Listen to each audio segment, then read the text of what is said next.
প্রথম প্রশ্ন, আমার বয়স 30 বছর, আমার কোমরে কৃত্রিম হাড় লাগিয়েছি, ডাক্তারের নিষেধ আছে সারা জীবন নিচে বসে কোনো কাজ না করতে। এখন আমি চেয়ারে বসে নামাজ পড়ি, আমার নামাজ হবে কিনা? খুবই গুরুত্বপূর্ণ প্রশ্ন ভাই। আমরা প্রথমে এই ভাইয়ের জন্য দোয়া করি যে আল্লাহ রাব্বুল আলামিন এই ভাই অসুস্থ আছেন, তাকে যেন শেফা কামেল আজলা দান করুন, বলুন আমিন।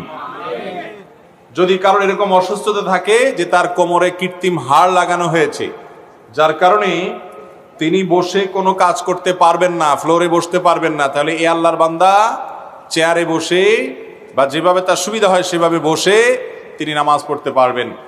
যে ব্যক্তি দাঁড়াতে সক্ষম এবং দাঁড়ানো থেকে চেয়ারে বসতে সক্ষম, তাহলে তার দাঁড়ানোর ফরজ আদায় করতে হবে, দাঁড়ানোটা একটা ফরজ।